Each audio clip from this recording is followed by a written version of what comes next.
جی دیکھیں، obviously ایک پرم شہری کی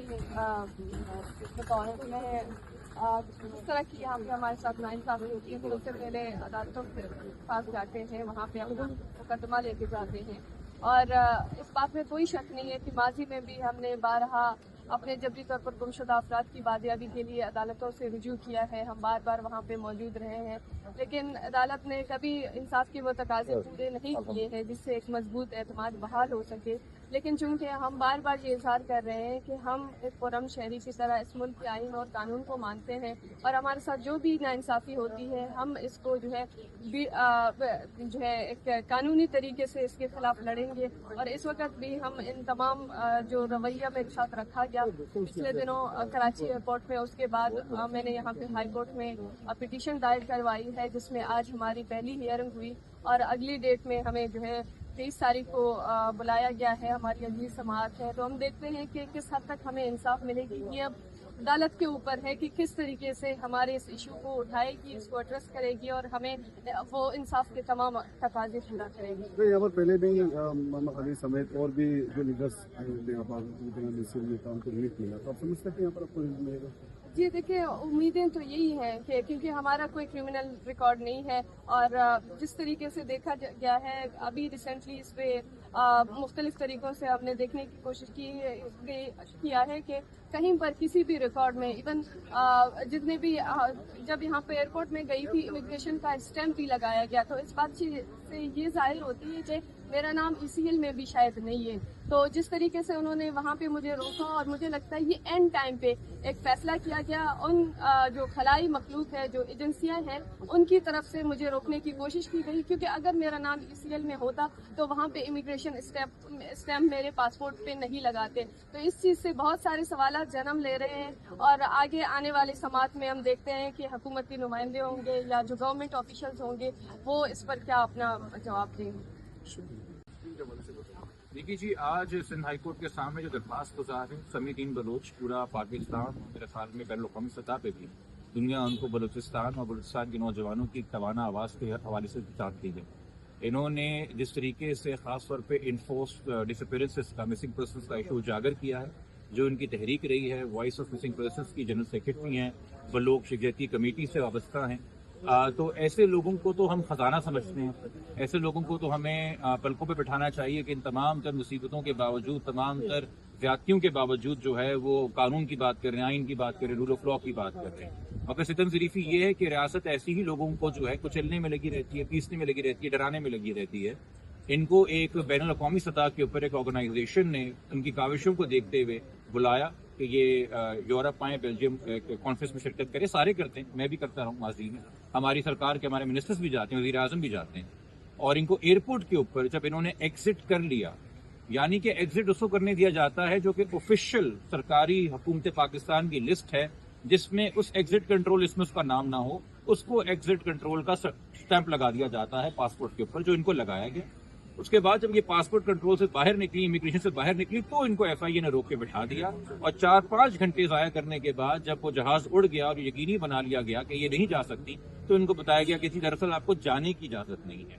تو ایک ہراسمنٹ، ایک انٹیمیڈیشن، ایک ان آفیشیل طریقے سے، اور اگر ان کو ایگزٹ کنٹرول لسٹ میں ڈالا گیا ہے تو وہ قانون اور اس قانون کے تحت جو رولز ہیں وہ خود مینڈیٹ کرتے ہیں کہ آپ نے متاثرہ شخص کو فوراً آگاہ کرنا ہے کہ آپ کا نام ایگزٹ کنٹرول لسٹ میں ڈال دیا گیا، مگر ان کو آگاہ نہیں کیا گیا۔ کیوں نہیں کیا گیا؟ چونکہ ہمارا ماننا ہے کہ کسی آفیشیل لسٹ کے اندر یہ ایگزسٹ نہیں کرتے، وفاقی کابینہ کی کسی لسٹ میں یہ ایگزسٹ نہیں کرتی، نہ ہمارے خیال میں جو ہماری پروویژنل ایک لسٹ ہوتی ہے PNI، اس میں بھی ان کا نام ایگزسٹ نہیں کرتا، چونکہ ان کو ان آفیشیلی انفیئر مینس کے ذریعے انجسٹ طریقے سے ڈالا گیا ہے، اور موسٹ لائکلی ایسا ہوتا ہے کہ ہمارے جو اس میں انٹیلیجنس ایجنسیز ہیں ان کی ایما پہ یہ ہوتا ہے۔ میں خود اس کا شکار پچھلے سال رہا ہوں، تو میں اس لیے اپنے ایکسپیرینس ذاتی سے بھی کہہ سکتا ہوں کہ ان آفیشیل طریقے سے آپ FIA کو کہتے ہیں، اور FIA اس طرح سے سٹیزنس کو ہراس کرتے ہیں اور انٹیمیڈیٹ کرتے ہیں، اور نہ صرف یہ کہ آپ دیکھیے کہ ایک نوجوان جس کا کوئی کرمنل ریکارڈ نہیں ہے اس کو ایئرپورٹ پہ جب FIA کہتی ہے لائن سے کہ نکل کے سائڈ پہ آگے بیٹھ جائے تو باقی مسافروں کے سامنے بھی ہراسمنٹ ہے کہ ایسا کیا کیا اس شخص نے.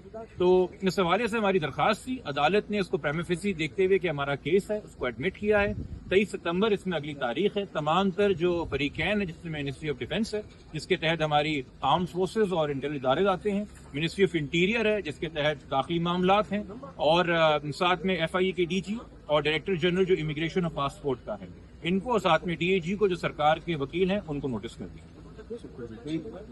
کے محتاج نہیں ہیں. یہ نوجوان لڑکی جو ہے یہ گزشتہ 15 سالوں سے آپ کو سڑکوں پہ, آپ کو پریس کلبس کے باہر آپ کو احتجاج کرتی ریلیوں میں نظر آئے گی, آپ کو یہ جو ہے دھرنے دیتی ہوئی نظر آئے گی. اور ہمیشہ اس کا ایک آئینی مطالبہ تھا کہ اس کے والد جو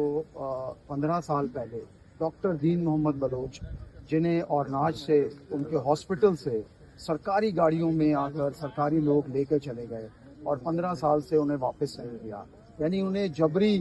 لاپتہ کیا گیا اور انہیں اغوا کیا گیا ریاستی اداروں نے. اب سمیع دین محمد بلوچ کا قصور کیا ہے کہ وہ آواز اٹھا رہی ہے, اور اب تک وہ جتنی آواز اٹھا رہی ہے آئین اور قانون کے تحت اٹھا رہی ہے. وہ جو عمل کر رہی ہے وہ عین آئینی ہے. اب اگر وہ عمان جا رہی تھی اور عمان سے اس نے بیلجیم جانا تھا, تو اگر اس کا نام ایگزیکٹ کنٹرول لسٹ میں تھا تو آپ کو اس کے پاسپورٹ پہ مہر نہیں لگانی چاہیے, آپ کو اسے اندر نہیں بٹھانا چاہیے تھا. آپ نے اسے اندر بٹھایا, آپ نے اس کو ایک قسم کی اجازت دی کہ اب آپ جا سکتے ہیں عمان کے لیے, اور اچانک FIA آئی اور FIA کے لوگوں نے اسے ایئرپورٹ پہ بٹھا دیا اور تقریباً 5 گھنٹے اپنی حراست میں رکھا, اور کوئی اسے آفیشیل یہ جو ہے کوئی پیپر نہیں دیا گیا. دیکھیے آئین پاکستان کا آرٹیکل ہے 15, اور پاکستان ریاست نے UDHR universal declaration of human rights کو سگنیچر کیا ہے 1948 میں, اور اس میں اس کا آرٹیکل ہے آرٹیکل نمبر 17 جو ہر شہری کو یہ اجازت دیتا ہے کہ وہ آزادانہ طور پہ اپنے ملک کو چھوڑ سکتا ہے اور کسی بھی تکلیف کے بغیر وہ اپنے ملک میں واپس آ سکتا ہے. تو سمیع دین محمد بلوچ کے جس کا ماضی جو ہے وہ بہترین آئین اور قانون کے تحت کام کرنے میں ہے, اس کا لوگوں کو جو ہے اور ویری اسپیشلی نوجوان نسل کو اجاگر کرنے میں ہے. اور ایک اہم ایشو جس پہ تمام ریاستی ادارے کہتے ہیں کہ یہ مسنگ پرسنز ہمارے پاس نہیں ہیں, اگر یہ آپ کے پاس نہیں ہے تو سمیع دین محمد بلوچ جیسے لوگوں کا تو آپ کو شکر گزار ہونا چاہیے کہ جو اس ایشو کو اٹھا رہے ہیں اور جو کام آپ کا ہے ان لاپتہ شہریوں کو, جبکہ یہ 100% ہے کہ یہ تمام لاپتہ لوگ انہی ایجنسیز کے پاس ہیں. اچھا HRCP کا کیا اسٹینڈ ہے حکومتی بیانیے کے حوالے سے لاپتہ افراد سے متعلق کہ جی وہ ان کا کام ہے جو اس ملک میں ہزاروں ارب روپے کا بجٹ رکھتے ہیں, یہ ان کا کام ہے کہ اگر کوئی دہشت گرد ہے تو دہشت گرد کو پکڑیں اور اس کو آئین کے مطابق اور قانون کے مطابق 24 گھنٹے کے اندر اندر مجاز عدالت میں پیش کریں. آپ اگر 15 سال ایک شخص کو رکھنے کے بعد اسے آزاد کرتے ہیں, اور جب ہم اس شخص سے ملتے ہیں اور پتہ چلتا ہے کہ وہ انہی ایجنسیز کے پاس تھا, لیکن یہ ایجنسیز ڈینائی کرتی ہیں, اور یہ کورٹس, یہ جو پیچھے بڑے بڑے کورٹس آپ کو نظر آ رہے ہیں, یہ کورٹس بھی ان سے نہیں پوچھتے واپس آنے والے سے کہ تم کہاں تھے, کیوں تھے, کہاں تھے. نہیں, آپ نے کورٹ کا ٹائم کیوں برباد کیا؟ آپ دیکھیے ہزاروں لوگ واپس آئے ہیں جو کئی سالوں کے بعد, لیکن کسی کا بھی یہ نہیں ہے کہ وہ کہاں تھا اور کس کے پاس تھا. یہ مسئلہ تب حل ہوگا کہ جب آپ ذمہ داروں کو کورٹ کے کٹہرے میں لائیں گے, انصاف کے کٹہرے میں لائیں گے, ان ذمہ داروں کو جب آپ سزا دیں گے پھر یہ کام رکے گا. دیکھیے آپ آئین تبدیل کیجئے, آپ قانون تبدیل کیجئے, آپ اس ریاست کی حیت تبدیل کیجئے. جب تک یہ ریاست ہے, جب تک اس کا قانون ہے, سمیع دین محمد بلوچ اس ملک کی آزاد شہری ہیں. وہ جب چاہیں اس ملک میں آ سکتی ہیں, جب چاہیں اس ملک کو چھوڑ کے جا سکتی ہیں. یہ ان کا آئینی اور قانونی حق ہے.